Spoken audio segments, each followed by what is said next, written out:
नमस्कार साथियों, मैं भारत भूषण जो यूथ क्लासेस में आपका स्वागत करता हूं। साथियों, आज हम ज्वालामुखी का वर्गीकरण करेंगे कि ज्वालामुखी कितने प्रकार के होते हैं। को ही हम ज्वालामुखी कहते हैं। उद्गार के आधार पर ज्वालामुखी को 3 भागों में बांटा गया है। नंबर 1 जागृत ज्वालामुखी, नंबर 2 सुषुप्त ज्वालामुखी और नंबर 3 है मृत ज्वालामुखी। अब बात करते हैं जागृत ज्वालामुखी की कि जागृत ज्वालामुखी क्या होता है। जागृत ज्वालामुखी के अंदर समय दर समय लावा निकलता रहता है। समय दर समय इसमें से लावा निकलता रहता है, या यूं कहिए इसके अंदर हमेशा, कभी भी आप इसे देख लीजिए, इसके अंदर से लावा या मैग्मा बाहर निकलता रहता है। या तो इसके अंदर से लावा निकलेगा या इसके अंदर से गैस निकलेगी, धुएं के बादल से छाए रहते हैं। तो ये हमारी जागृत ज्वालामुखी रहती है, हमेशा जागी हुई रहती है, कभी ये सोती नहीं है। या ये हमेशा इसके अंदर जो लावा है हमेशा निकलता रहता है और यहां से प्रकाश चमकता रहता है। ज्वालामुखी के अंदर से प्रकाश निकला, वातावरण में फैला, तो इसके आसपास जितना भी क्षेत्र है वो सब प्रकाशमान रहता है। और जब प्रकाशमान रहता है तो इसे प्रकाश स्तंभ के नाम से जानते हैं कि ये जो ज्वालामुखी है प्रकाश स्तंभ। जैसे मैं एग्जांपल दूं आपको, स्ट्रोम्बोली ज्वालामुखी जो है, स्ट्रोम्बोली जो ज्वालामुखी है, ये लिब्री द्वीप समूह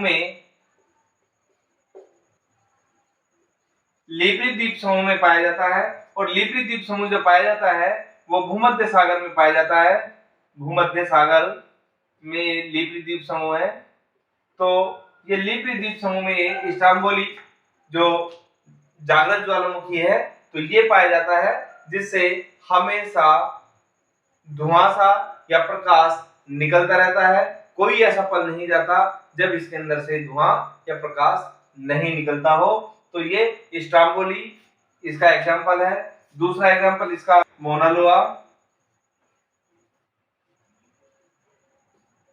मोनाकी। तो ये सब हमारे जागृत ज्वालामुखी के एग्जांपल है, जो मोनालोआ द्वीप समूह, मोनाकी और स्ट्रोम्बोली, ये सब हमारे जागृत ज्वालामुखी के एग्जांपल है। नेक्स्ट है इसका सुषुप्त ज्वालामुखी। नाम से ही इसके वाकिफ है। सुषुप्त मतलब कुछ सोया रहता है,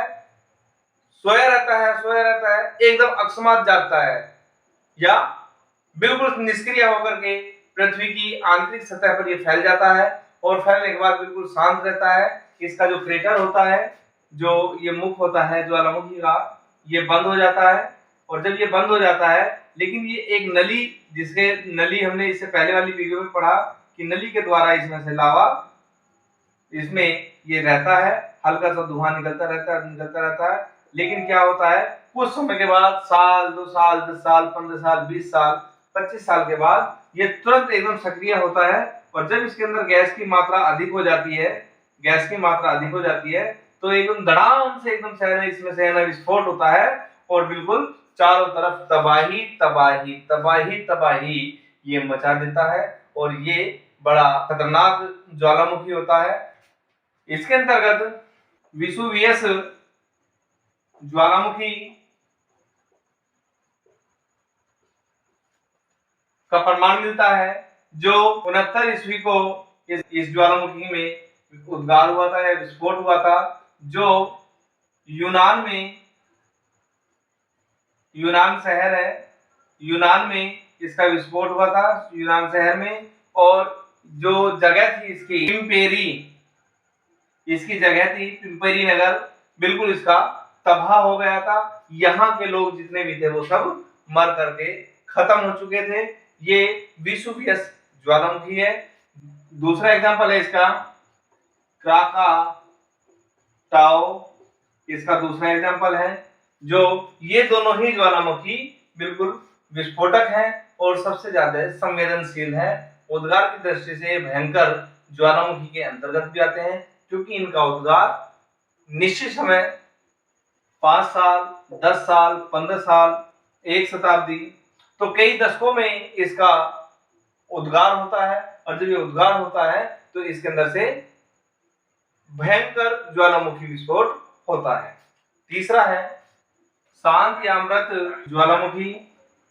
शांत ज्वालामुखी जो होते हैं उनके क्रेटर में, ये क्रेटर होता है, उनके क्रेटर में पानी भर जाता है और जो इनकी नलिका रहती है, इसके नलिका में पानी भर जाता है इसकी। तो जब इसकी नलिका में पानी भर जाता है, ये सोए हुए या मृत ज्वालामुखी होते हैं, बिल्कुल निष्क्रिय होते हैं, इनकी कोई क्रियाशीलता इसमें दिखाई नहीं देती। जैसे कि अगर भारत की बात करें तो ये ज्वालामुखी भारत में भी पाया जाता है। अंडमान निकोबार द्वीप समूह में जाते हैं तो वहां पर हम मृत ज्वालामुखी का एग्जाम्पल पा सकते हैं। ईरान में देवा मेंद ज्वालामुखी,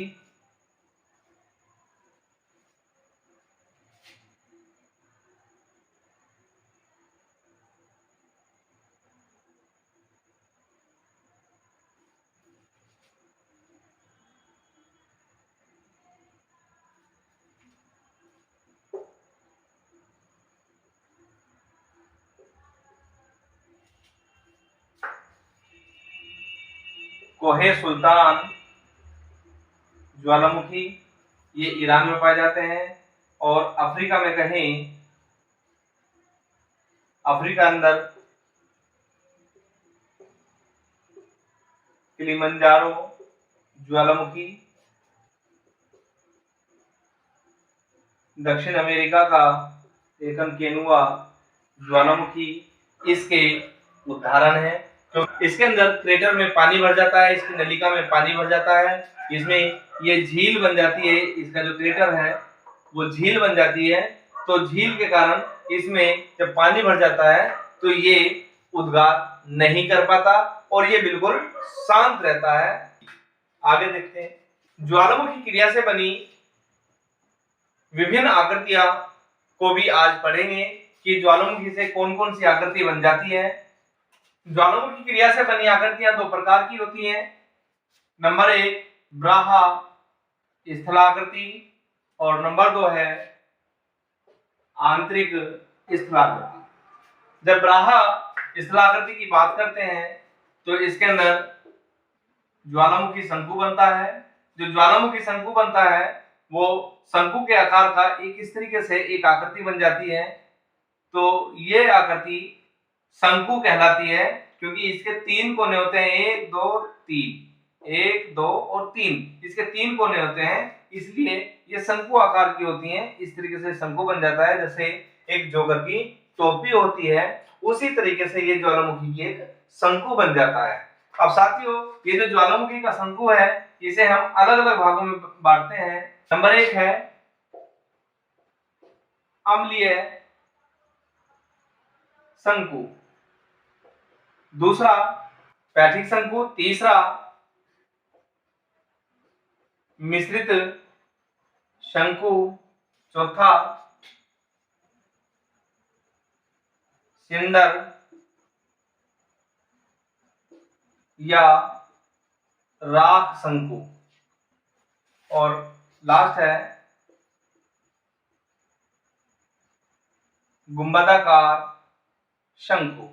तो ये शंकु अलग अलग प्रकार के होते हैं, इनकी प्रकृति के आधार पर इन शंकुओं को बांटा गया है। जैसे कहें इसमें सिलिका की मात्रा अधिक होती है, सिलिका की मात्रा अधिक होती है तो ये गाढ़ा शंकु होता है, गाढ़ा। और जब ये गाढ़ा शंकु होता है क्योंकि सिलिका की मात्रा इसके अंदर अधिक होती है तो ये गाढ़ा शंकु होता है।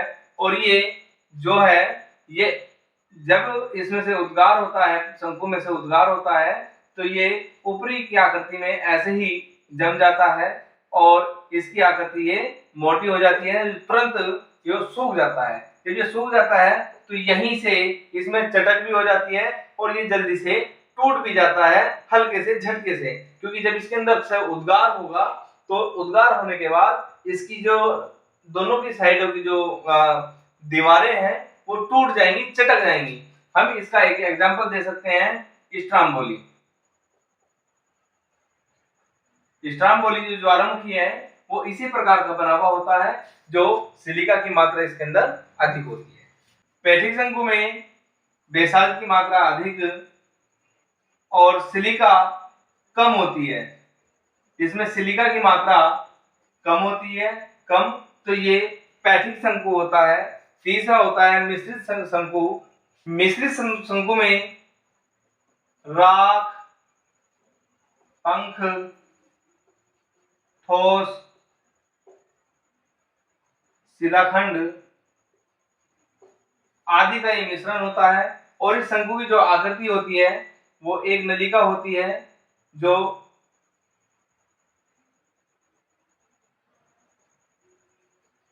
इस तरीके से ये शंकु फैला हुआ होता है। ये मिश्रित शंकु होता है। इसकी नलिकाएं अलग अलग प्रकार की होती हैं, किसी में से राख निकलती है, किसी में पंख, किसी में ठोस जो शिलाखंड है वो निकलते हैं। तो ये मिश्रित शंकु होता है। उसके बाद सिंडर या राख शंकु, ये राख का बना हुआ होता है, राख का बना हुआ होता है शंकु। तो जो क्योंकि ज्वालामुखी से जो राख निकलती है वो इसके चारों ओर जिम जाती है और ये राख शंकु के नाम से जाना जाता है। नेक्स्ट है इसका गुंबदाकार शंकु। जो गुंबदाकार शंकु है वो भी एक गुंबद के जैसी इसमें आकृति बना लेता है अपनी, जैसे गोल गुंबद होता है। गुंबद कैसा होता है दोस्तों? इस तरीके से गुंबद होता है। ये गुंबद के आकार की इसमें आकृति बना लेता है और ये गुंबदाकार ज्वालामुखी होता है जो शंकु ज्वालामुखी शंकु की एक श्रेणी के रूप में आता है। नेक्स्ट है इसके अलावा भी ब्राहा स्थलाकृति के अंदर क्रेटर या वीवर ज्वालामुखी या वीवर आकृति बनती है, क्रेटर बन जाता है। दूसरा होता है कालडेरा। ये भी जो स्थलाकृति है कालडेरा, एक कढ़ाई के नुमा इसकी आकृति बन जाती है। कढ़ाई जैसे इस तरीके से होती है साथियों, इस तरीके से इसकी आकृति बन जाती है। और जबकि क्रेटर की जो आकृति होती है ये क्रेटर की आकृति हो जाती है। ये बड़ी सी खाई से बन जाती है, ये क्रेटर होता है जो इसका मुख होता है। तो साथियों कालडेरा और क्रेटर या वीवर इसके एग्जाम्पल है। नेक्स्ट आती है आंतरिक स्थलाकृति। आंतरिक स्थलाकृति के अंतर्गत हम देखते हैं बैगोलिथ, लैगोलिथ, फैकोलिथ, लोपोलिथ, सिल, डाइक इसके उदाहरण है, जिसमें बैकोलिथ है, लैकोलिथ है, फैकोलिथ है, लोपोलिथ है, सिल है और डाई है। क्योंकि बैकोलिथ, लैकोलिथ जैसे हम ग्रेनाइट का इस्तेमाल करते हैं तो ग्रेनाइट का ये एग्जांपल होता है। बैकोलिथ से ग्रेनाइट वगैरह का जो पत्थर है वो बनता है जो आंतरिक स्थलाकृति है। क्योंकि जब ज्वालामुखी उद्गार होता है तो कुछ लावा उसका बाहर निकल जाता है जो हमारी पृथ्वी की सतह पर फैल जाता है, और कुछ लावा ऐसा होता है कि जो पृथ्वी की आंतरिक आकृति के अंदर घुस जाता है, दरारों में घुस जाता है, गड्ढों में घुस जाता है। तो वहां ये इस प्रकार की ये जो सैलें हैं वो पाई जाती हैं। जो ये सैल बन जाती है ये मोड़दार पर्वतों का भी निर्माण करती है, ये भ्रंश घाटियों का भी निर्माण करती है, क्योंकि ये सैलें मजबूत पत्थर की बनी होती है और ये सब चीजें हमारी आंतरिक स्थलाकृति के अंतर्गत पाई जाती है। तो साथियों ये आज का वीडियो था। नेक्स्ट वीडियो में फिर मिलते हैं आपसे, तब तक के लिए धन्यवाद। हमारी वीडियो आपको अगर अच्छी लगी हो तो आप कमेंट बॉक्स में जाकर के हमें लाइक और कमेंट अवश्य करें, क्योंकि रेस्पॉन्स आपका मिलेगा तभी हम आगे अच्छी वीडियो दे पाएंगे। Thank you.